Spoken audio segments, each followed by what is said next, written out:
Sesi yang sangat menarik yang berjudul Peran Laboratorium dalam Rangka Pengembangan Pelayanan Kesehatan dan Penegakan Diagnosis Penyakit SLE serta penyakit autoimun yang lain. Izinkan saya membacakan CV Dr. Heni.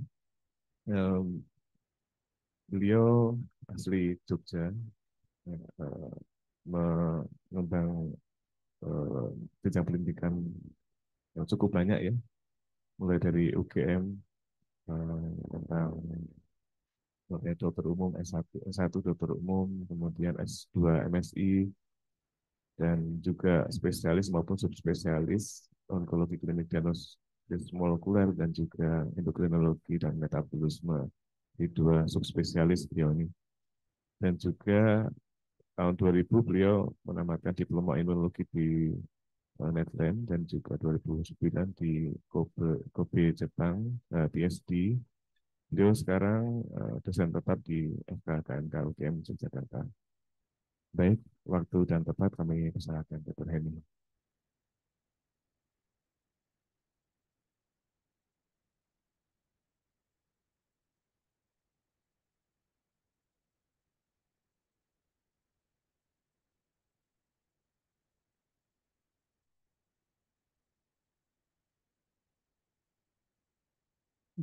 Maaf, ditiup dulu. Assalamualaikum warahmatullahi wabarakatuh. Selamat siang, salam sehat semuanya, nggih. Terima kasih untuk kesempatan yang diberikan ini. Beberapa kali ini diminta, jadi jangan heran ya, saya subnya onko dan endokin, tapi kok ngomongnya, kok infonya gitu ya, karena saya yang menjadi konsultan untuk pemeriksaan autoimun di ini di lab itu ya. Jadi ini pekerjaannya itu. Jadi kemarin diminta, oke siap. Dan memang saya dulu diploma imunologi di Belanda itu wah benar-benar diblok-blok.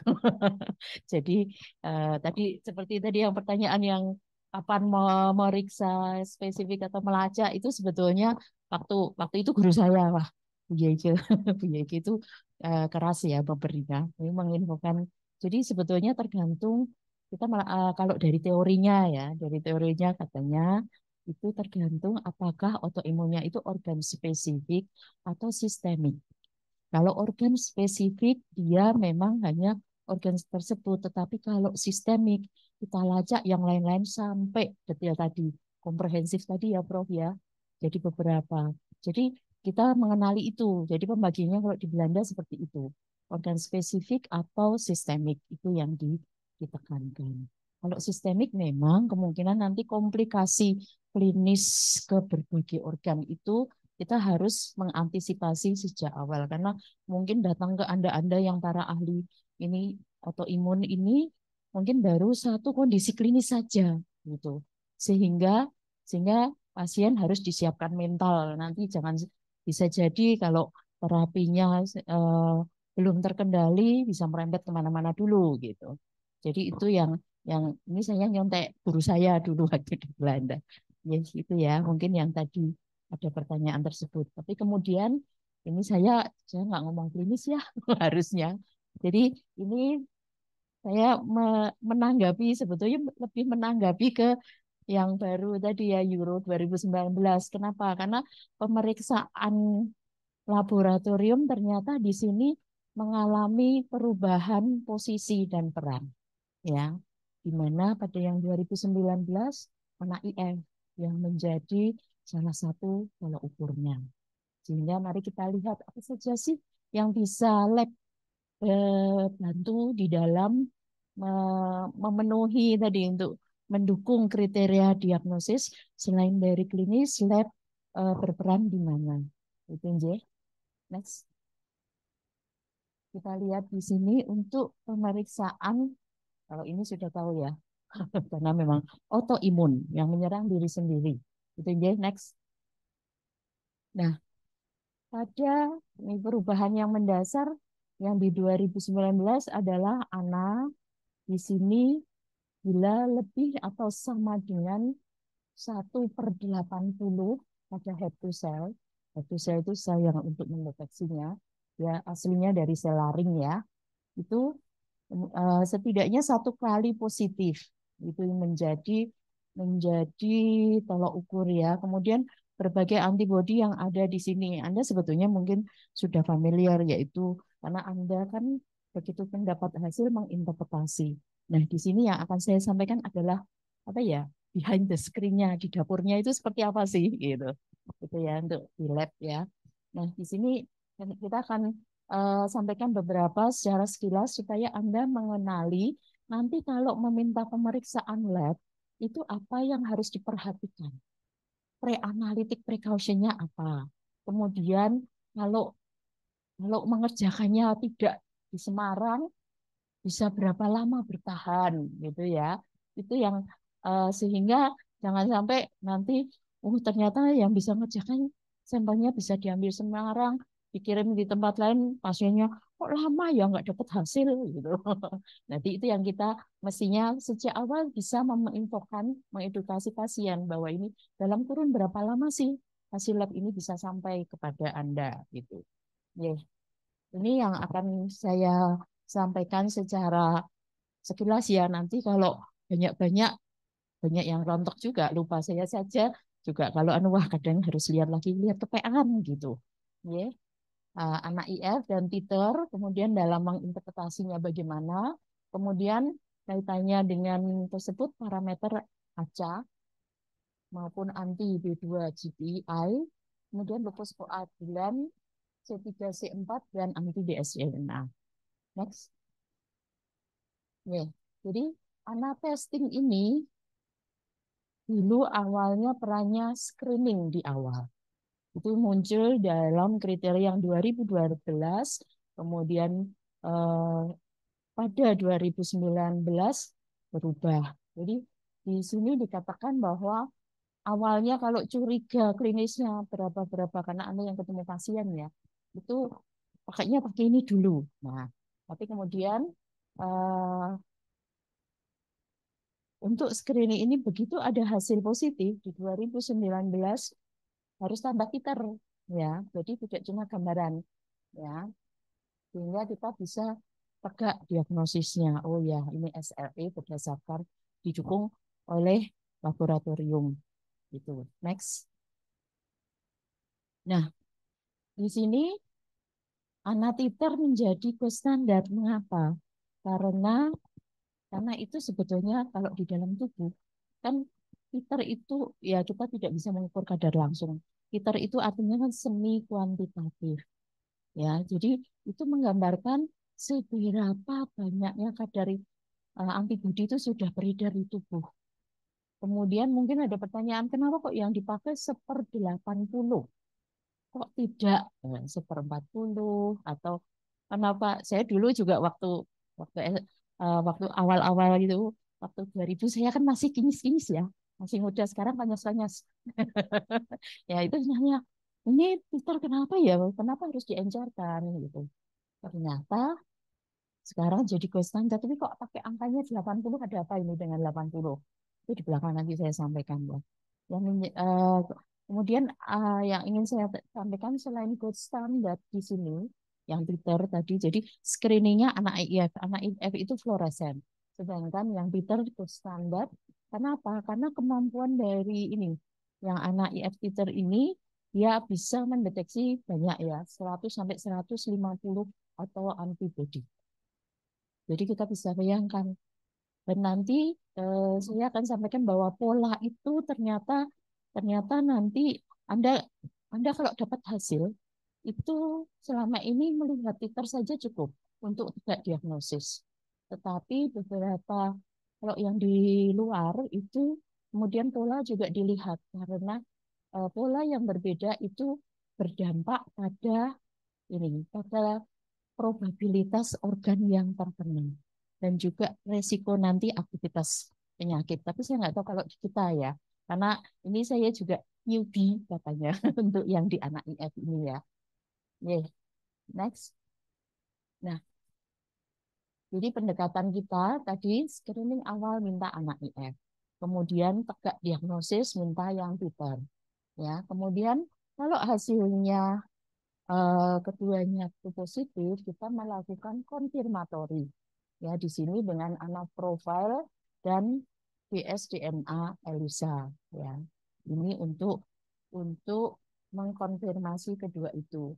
Tapi kalau misalnya kondisinya the power of kefefet di daerah ya, nggak ada, bisa ya nggak apa-apa, berhentikan apa yang kita butuhkan diagnosis kan, sehingga sampai titer, oke, diagnosis sudah tegak ya. Nah, next. Nah, di sini yang disebut dengan screening apa toh? Gitu.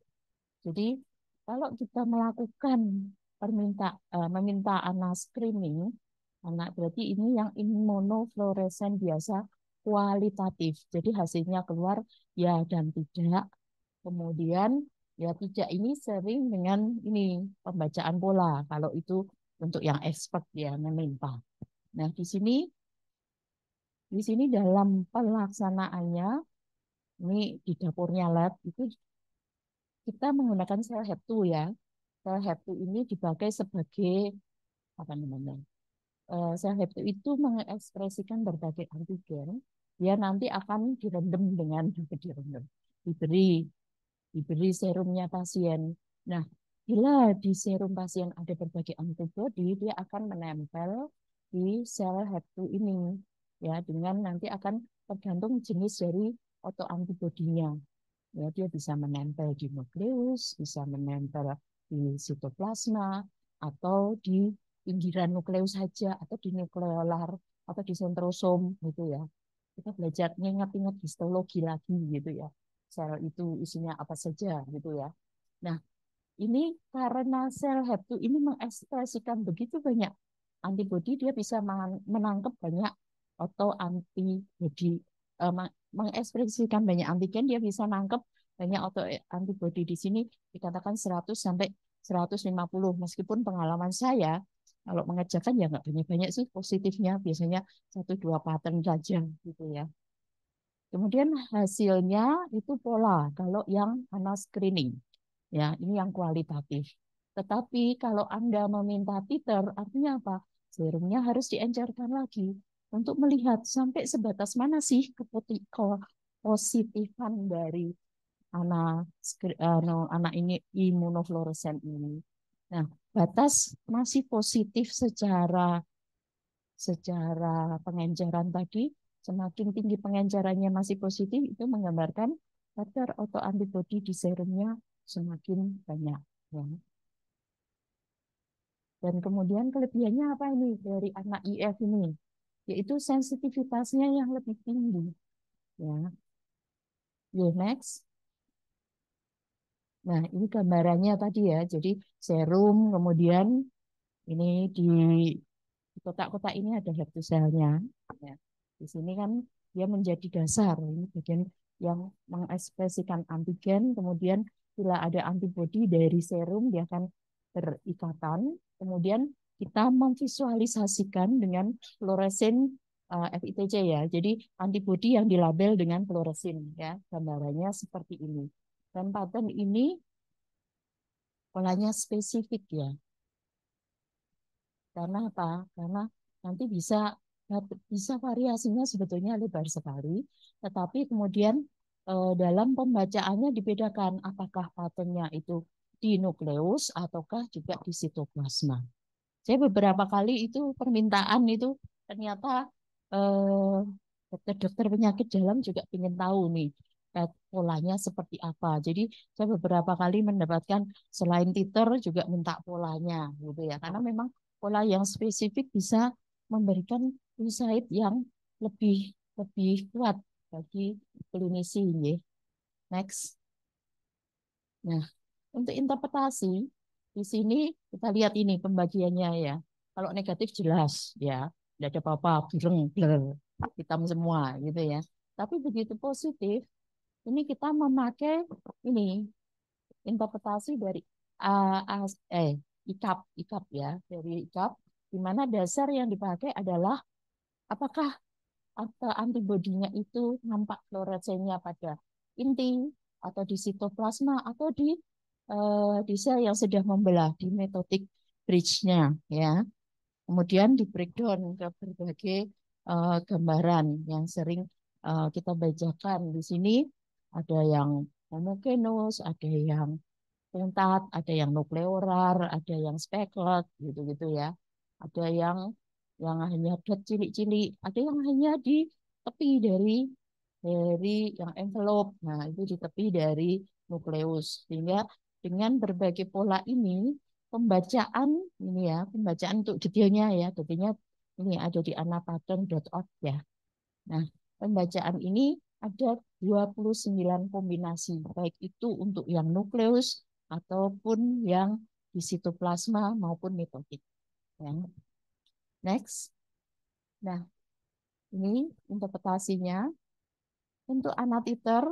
eh, untuk standar pembacaan pola ini eh, sesuai dengan standar dari ECAP, kita memakai pengejaran 1/100. Sehingga kalau di 1/100 sudah positif, itu 1/80 juga sudah positif. Tetapi nanti kalau diencerkan di 1/160, itu mestinya belum tentu positif. Tergantung dari seberapa ini kadarnya ya, atau antibodi di dalam serum. Nah, gambaran yang kita bisa tunjukkan di sini sebetulnya basic dari di inti cuma ada 6 ya. Homogeneous, speckled, nucleolar, centromer, kemudian sitoplasmik dan negatif. Itu sebetulnya sebetulnya yang harusnya bisa dibacakan, diberikan kepada klinisi. Itu diinterpretasi itu saja menurut menurut IKAP oke. Namun kemudian eh, kalau Anda meminta kemudian untuk memenuhi kriteria tadi kan minta Peter, sehingga diencerkan kan ya. Nah, ini jawabannya kenapa dipilih 1/80. Karena ternyata di bawah 1/180 itu orang sehat pun juga bisa memberikan hasil positif. Kalau pengenceran atau serum utuh itu kita lihat di sini pada pengenceran 1/40 itu 20-30% orang sehat itu bisa memberikan kepositifan. Nah ini tentunya kalau pasiennya sehat kemudian hasilnya positif bisa-bisa komplain ya. Jangan-jangan saya benar enggak ya punya autoimun ya gitu. Kalau pasien terdidik apalagi sekarang pasien banyak tanyanya ke Mbah Google kan. Mbah Google bahkan lebih pintar pakai ChatGPT coba. ChatGPT malah lebih canggih ya. Loh. Waduh, ini uji nyali ini untuk dokternya gitu. Beberapa kali ditanya loh, anu, mahasiswa pun kalau anu udah modelnya ChatGPT dulu nanya dosennya termehek-mehek. Aduh, ini pertanyaannya lebih detail daripada yang kita berikan gitu ya. Betul. Jadi ini Anda ya mungkin mengikuti perkembangan juga ya. Jadi ini dasarnya sehingga perlu diencerkan. Makanya dari yang uh, tadi kriteria terakhir 2019 itu batasannya 1/80. Itu saja 1/80 itu positif. 10-15% orang sehat juga masih positif ya. Tapi memang semakin diencerkan ya kepositifannya semakin berkurang pada yang orang sehat lah. Padahal kita maunya nangkep yang orang sakit ya, yang benar-benar autoimun. Sehingga pembacaannya makanya digabung antara yang anak IF screening tadi dengan yang Peter ya. Dan kemudian untuk yang screening tadi, kalau dibalik ya, kalau orang sehat kan eh, kisarannya 3% sampai 20 tergantung pengenceran. Tetapi kalau orang itu sudah jelas SLE 99% itu ananya mesti positif. Sehingga itu yang jadi dasar mengapa diubah menjadi kriteria itu anak menjadi tolak ukur tadi. Ya. Kemudian satu lagi yang perlu diperhatikan, yang healthy positif ini seringkali ditemukan pada elderly. Kenapa kira-kira? Ini harus diperhatikan. Karena kan menua itu tergantung amanah dari Tuhan ya. Ya, kita semua pasti akan menjalani. Karena ini ada hubungannya dengan degenerasi sistem imun pada orang tua. Ya, di sini biasanya yang mengalami shutdown itu adalah kemampuan untuk mengenali autoantibodi dalam tubuh. Ya, sehingga orang tua itu nampak sehat, tetapi bisa jadi diperiksa anak screening atau anak IF itu kepositifannya cukup tinggi. Jadi memang semakin tua itu sel T dan sel B juga mengalami aging proses. Salah satunya adalah ini reseptor T selnya kemampuannya untuk mengenali antibodi sendiri itu menurun, ya. Sehingga hati-hati kalau Anda punya pasien lebih dari 70 tahun. Di sini adakah yang usianya di atas 70 tahun? Karena kepositifannya berbagai eh, parameter autoimun kemungkinan bisa tinggi ya pada pasien dengan usia lanjut. Sehingga nanti yang ini kalau kita ketemu ini mungkin harus bekerja sama dengan pasien konsultan geriatrik supaya kita bisa lebih komprehensif melihat dan memastikan ini positifnya itu benar-benar karena autoimun atau bukan gitu ya. Meskipun ya dari saya sendiri untuk memastikan ini bisa diencerkan lagi ya. Kalau nanti di pengenceran berikutnya hilang berarti memang kepositifan ini lebih karena faktor usianya. Next. Nah, ini contoh hasilnya ya. Jadi kami mengeluarkan itu dengan pembacaan titernya, kemudian dengan pola. Ya. Next. Nah, untuk anak profil, ini seperti apa sih? Kalau lihat barangnya, simpel. Cuman seperti tes HCG kehamilan, ya, strip, ya. Jadi dasar dari pemeriksaan anak profil itu memakai metode imunoblot. Di blotnya di mana? Di strip ini. Jadi pada strip ini sudah ditaruh 16 jenis antigen dari berbagai antigen yang bisa nangkap autoantibodi yang sering ditemukan pada penyakit autoimun ya. Di sini di sini stripnya ini sebagai fase solidnya, kemudian antigen spesifik tadi ada 16 macam dilekatkan di strip ini.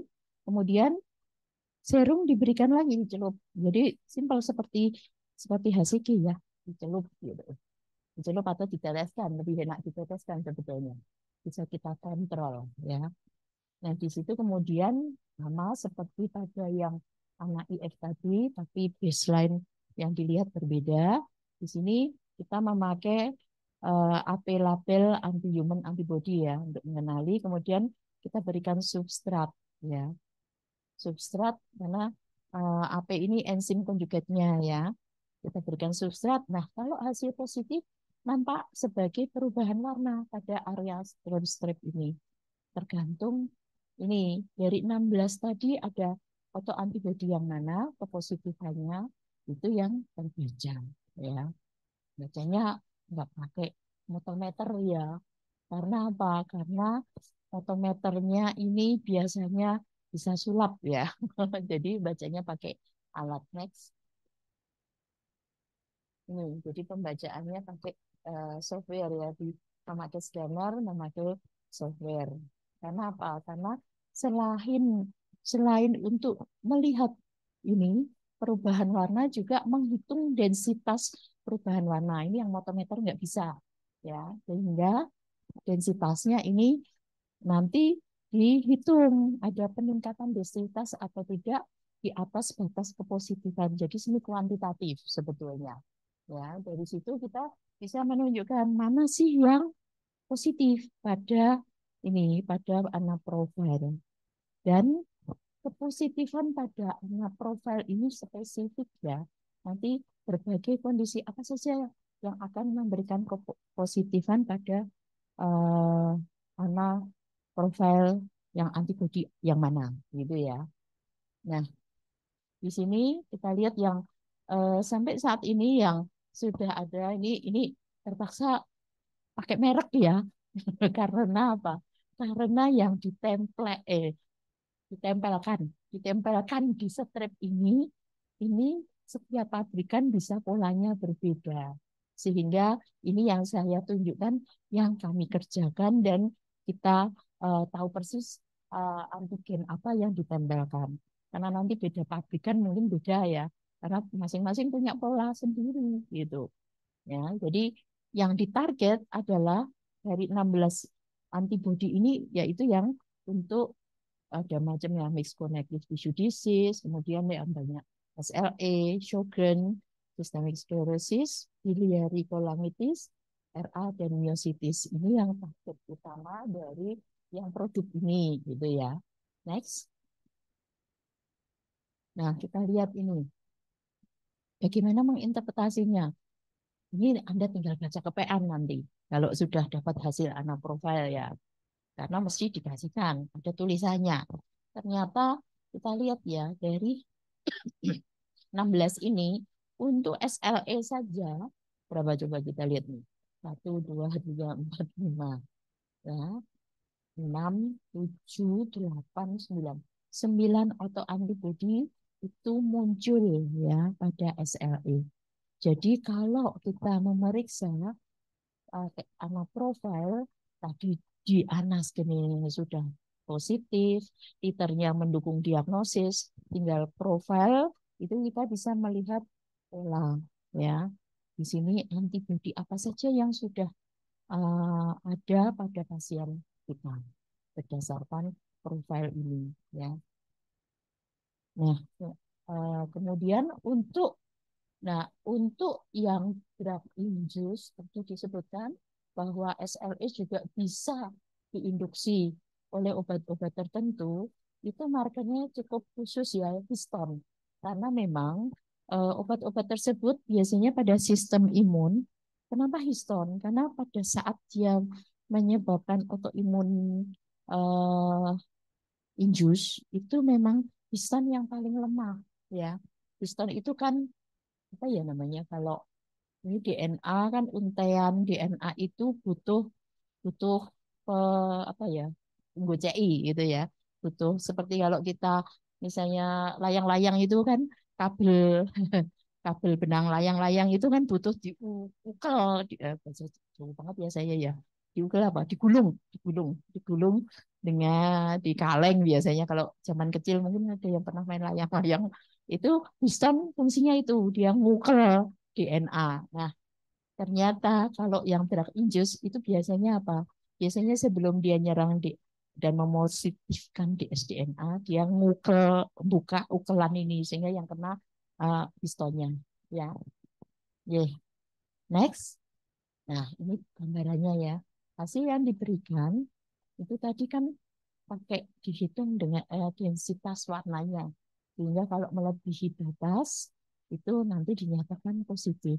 Tetapi tidak menutup kemungkinan ini ada hasil yang borderline. Jadi kalau di meter-meter kita lamat-lamat dan tapi di alatnya bilang ini belum di atas batasnya.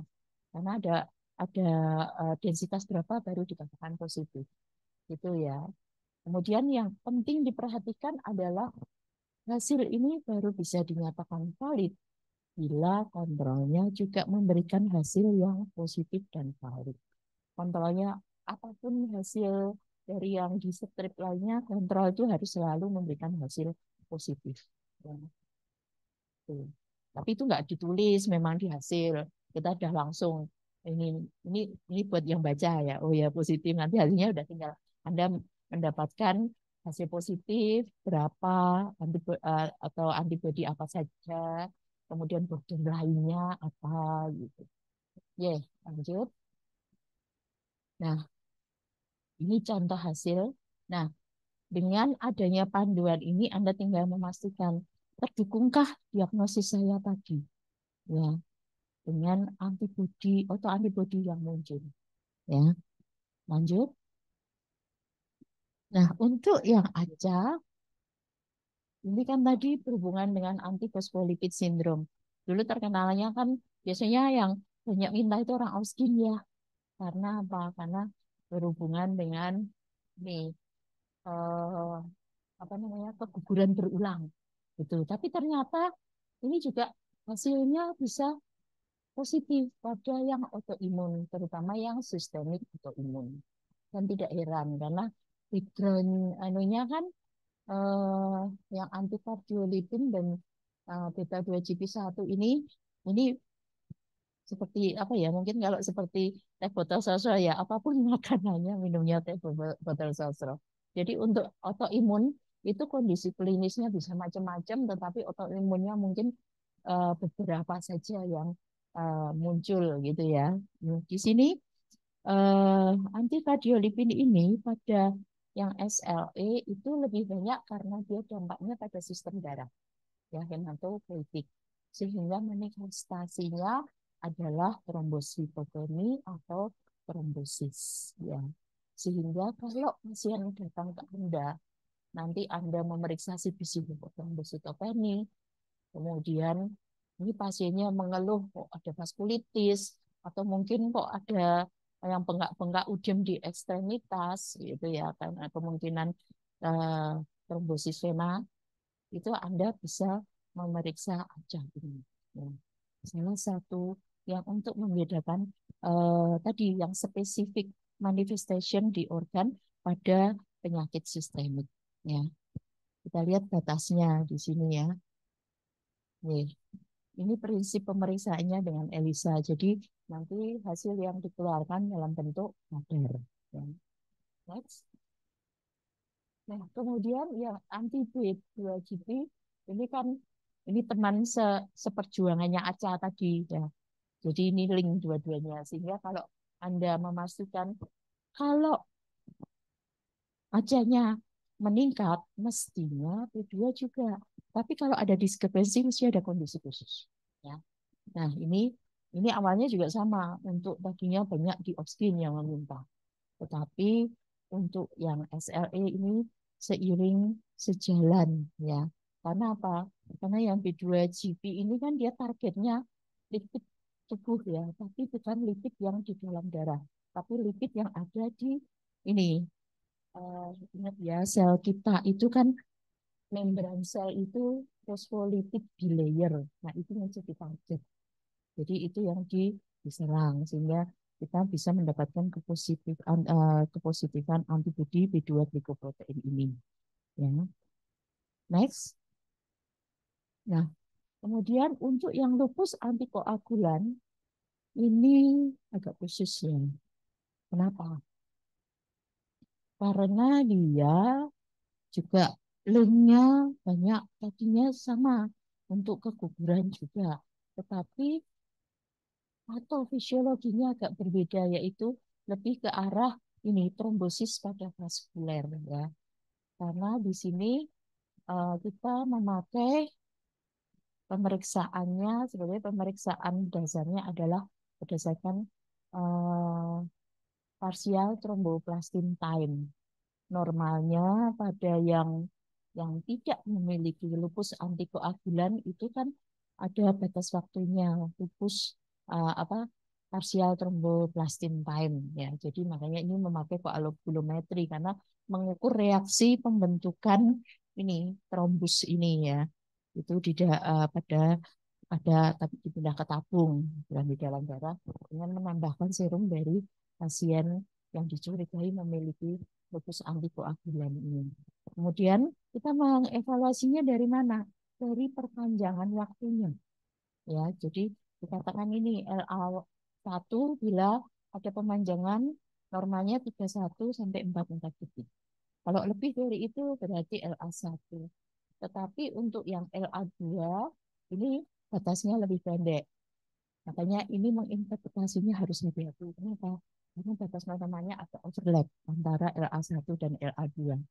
Yang jelas kalau dia ada lupus antikoagulan yang satu itu lebih misalnya dari 44 itu berarti kepositifannya uh, ini kita tetapkan tadi ya LA1. Nah, untuk menilai positif tidaknya tadi kita tahu batas waktunya. Kemudian waktu yang diperoleh dibagi dengan waktu yang kita nilai normal. Sehingga dikatakan positif lemah bila di kisaran 1,21 sampai 1,5. Positif sedang 1,5 sampai 2. Nah, positif kuat bila lebih dari 2. Kita bisa lihat di sini berarti kalau positif kuat itu paling tidak berapa? paling tidak 88 ya. Lebih dari itu wah, memanjang sekali. Meskipun kalau saya pribadi, wah ini resiko tembusnya temenanan ini ya. Gitu. Yeah, X. Oh ya, sampelnya tadi khusus ya. Yang lain-lain serum tadi semua ya. Khusus yang untuk lupus antikoagulan plasma sitrat. Jadi pakai, jadi mungkin kalau perawat yang ngambil darah harus tahu nih plasma sitrat yang tabungnya beda ya. Kalau yang serum kan merah gitu ya. Ini tabungnya yang biru ya kan? Tabung. Ah, awas mobil. Nah, kemudian untuk C3 dan C4, Ambil udah. kalau teorinya kan katanya SLE terjadi penurunan komplement ya C3 C4. Kira-kira kok menurun kenapa ya? Menurut Anda gimana? Kira-kira C3 C4-nya turun kenapa? Karena fungsinya komplement apa sih? Fungsinya komplement apa kalau di tubuh kita? Ada yang ingat kan? Kalau dulu saya diajari katanya komplement itu sebetulnya fungsinya untuk pertahanan tubuh ya, untuk menyerang bakteri ya, bakteri. Nah, kalau komplement teraktivasi baik itu dari jalur vesikel, jalur alternatif ataupun yang non-lectin binding pabrik, itu hasil akhirnya adalah pembentukan gransim dan por di permukaan bakteri, ya kan? Sehingga kalau komplement teraktivasi kan komplemennya kepakai ya. Nah, ternyata yang harusnya targetnya bakteri pindah ke tubuh sendiri ya. Sehingga kita bisa bayangkan sel-sel tubuh itu salah kenal kan, komplemennya aktif, terbentuk gransim, kemudian por, belum aktivasi dari komplemen, hasil akhirnya terbentuk lubang pada sel tubuh kita sendiri. Sehingga kita bisa bayangkan selnya lisis ya, karena ada bolongannya tadi di permukaan sel ya. Bolongannya nggak cuma satu di satu sel. Nah, karena komplemen sudah teraktivasi, akhirnya apa? Akhirnya kadarnya di dalam darah turun karena apa? Udah dipakai untuk merusak sel sendiri tadi. Itu ya. Jadinya kita memakai ini penurunan kadar komplement dibanding normal sebagai salah satu indikator adanya SLE. Tetapi kalau saya pribadi ini lebih indikator di tingkat kerusakan yang cukup banyak. Jadi inflamasinya itu sudah merusak seberapa sel dalam tubuh gitu ya. Karena apa? Komplemennya sudah kepakai banyak sehingga kadar yang kita peroleh turun dibanding normal. Ya. Next itu metodenya mudah tadi imunohistochemia mudah mudah buat kami yang orang lab gitu. Anda tinggal terima hasil gitu ya. Kemudian yang anti dsDNA ini tadi kan termasuk, jadi dasarnya adalah ini. Pada yang sel B, namanya aja DS-nya itu singkatan apa tuh sebetulnya? Mungkin ada yang perusahaan double stranded ya. Karena kan kita tahu bahwa DNA itu harusnya double stranded. Nah, itu yang jadi dasar karena ini gambar yang ada di sini. Tadi yang di nukleosum. Jadi histon dengan untaian DNA tadi namanya nukleosum ya. Ini kalau kita lihat di sini yang dikenali ada yang beta, kemudian ada yang Z DNA. Ini ada di sel B. Kalau sel B-nya itu eh, aktif ya, kemudian dia memproduksi antibodi, dia akan menyerang antibodi terhadap dsDNA, dia akan menyerang di dalam sel-sel ya antibodi ini. Ya, jadi targetnya memang double strand-nya. Nah, kalau ini terbentuk, ini yang kita bisa kenali ya. Jadi yang baik ini ya, yang di zDNA ini terutama ya. Jadi biasanya ini sel-sel kalau dia memproduksi antibodi terhadap dsDNA, sama seperti autoantibodi lainnya akan dilepaskan di dalam darah sehingga kita bisa diproduksi di serum ya. Tapi jangan salah ya, ini kenapa batasnya kurang dari 20. Jadi sampai 20 secara alamiah tubuh kita itu kan juga ada berbagai dalam kadar sedikit itu ada eh, atau antibodi yang juga diproduksi ya. Tetapi kita baru bisa mengatakan positif bila lebih dari 20 unit ya. Itu menggambarkan betanya menghasilkan banyak-banyak antibodi yang diserang terutama ada yang zDNA ini ya. Dan kalau terus kemudian ada pertanyaan, bisa enggak dsDNA-nya menyerang yang single strand? Biasanya tidak ya, karena spesifik ya. Nanti kalau ada single strand untuk antibodi baru. Karena kita ingat sifat dari beta sel, kalau dia memproduksi, itu kan dia terjadi clonal expansion ya, jadi klonnya spesifik. Jadi masing-masing ini monospesifik, monoklonal, monoklonal sel plasma. Sehingga kalau anti DSDN-nya dia hanya akan ke double strand. Kalau ada single strand berarti itu atau antibodi yang baru. Ya. Next. Nah, ini yang pemeriksaan lain, ini yang berhubungan dengan koagulasi ya. Ada protein C, protein S. Ini adalah protein-protein yang utamanya berperan pada aktivasi dari HT5 pada sistem koagulasi. Ya. Ini pada pasien SLE, ini hubungannya pada SLE mudah terjadi pembekuan. Ya. Jadi kalau ada ini abnormalitas pada dua protein ini. Karena apa? Kalau kadarnya berlebih, jalur koagulasi akan lebih teraktivasi sehingga cenderung terbentuk yang di dalam darah. Tapi kalau dia nggak kasat mata ya mikroflok biasanya. Nah ini yang bahaya karena nanti bisa nyumbat kemana-mana. Ya, itu ya. Ini salah satu yang biasanya kurang kurang termonitor ya. Apalagi pemeriksaan ini masih jarang yang dua ini. Next. Nah, kemudian vitamin D. Vitamin D bisa diukur dengan ELVA, fluorescence ya. Eh, ini mungkin Anda familiar ya untuk patokan kita pakai nanogram ya, meskipun pengalaman saya itu penelitian tadi saya sebutkan dengan Prof. Iris ya, bahwa ternyata orang normal, orang Indonesia yang nggak sakit SLE, itu ternyata ada penelitian 3 kota itu 70% itu insufisiensi orang kita. Ya. Yang defisiensi itu hanya sekitar 10 sampai 17%. Sisanya baru normal. Saya sampai baca, kenapa ya orang kita kok insuf? Enggak ya, ya banyak faktor ya. Kan orang kita kan pinginnya cantik itu putih gitu ya. Nggak mau berjemur, mesti yang laku adalah sunblock gitu ya.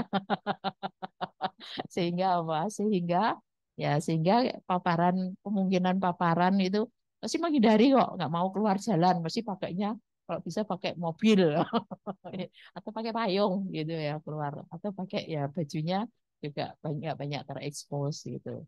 Sehingga tidak heran apalagi kita kita yang pekerja kantoran. Waduh, kerja kantoran kita enggak ya. Di kantor ya, di rumah sakit ya. Coba Anda hitung berapa lama sih Anda keluar di halaman atau terpapar matahari. Pasti kan kerja dari jam 7 sampai jam 5. Belum lagi praktek di dalam ruangan kan. Nggak bakalan jalan-jalan. Sehingga kemungkinan terpapar sinar matahari juga minimal. Kemudian juga ini kalau ini dari penelitian saya sendiri sih. Eh, vitamin D kita kemungkinan ada predisposisi genetik. Buktinya apa? Buktinya orang kita cenderung pendek-pendek. Jadi ternyata pada reseptor vitamin D kita kemungkinan orang Indonesia memiliki SNP yang mutan yang banyak. Sehingga Pak Badrun nggak masuk hitungan, Pak Badrun tinggi. Jadi orang kita ini yang saya termasuk nih, saya sudah periksa genomik soalnya.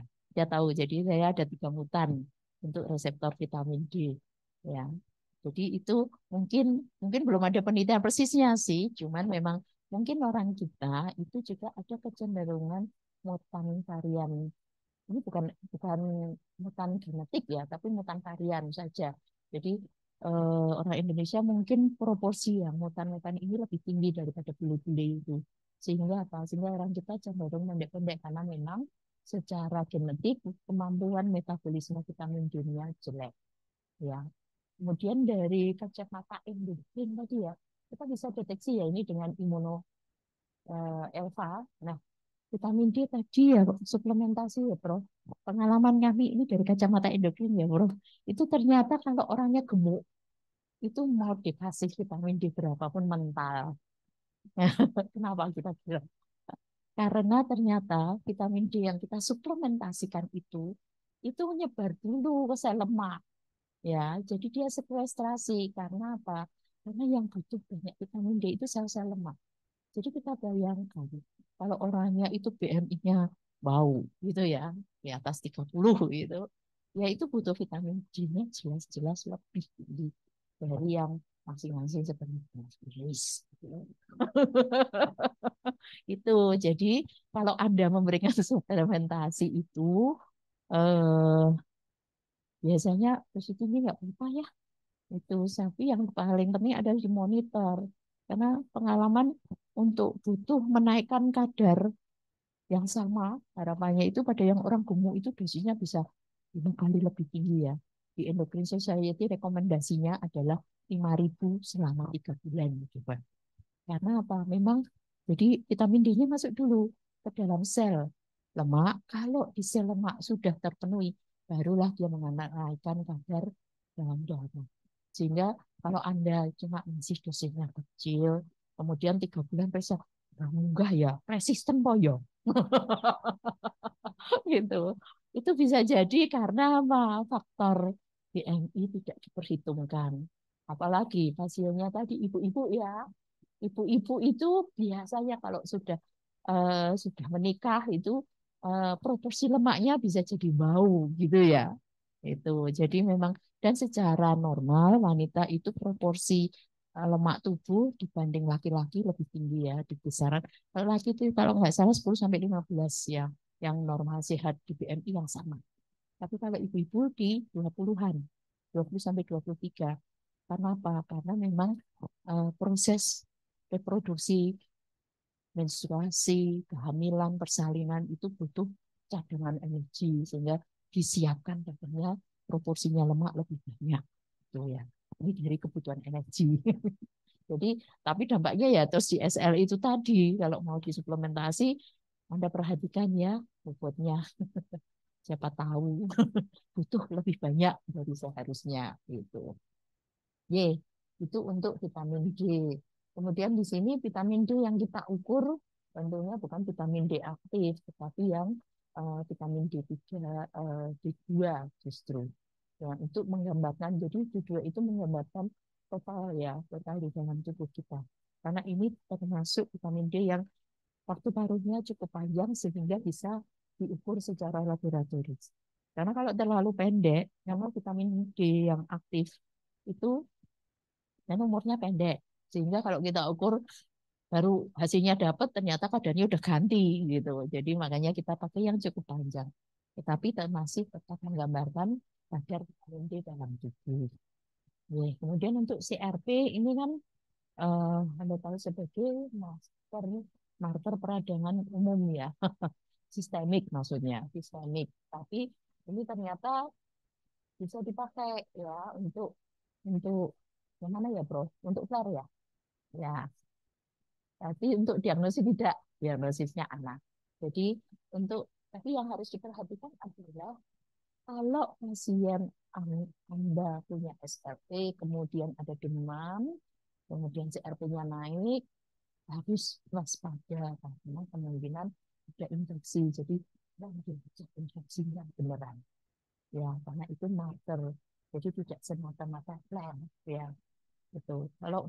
Karena kalau secara secara ini ya proporsi ya itu ada banyak ini pasien SL itu polanya untuk CRP ada yang sepanjang hayat itu CRP-nya cuma sedikit naik, ada yang bahkan normal saja, ada yang sepanjang hayat itu di terapi apapun megah CRP-nya itu di atas normal terus itu ada.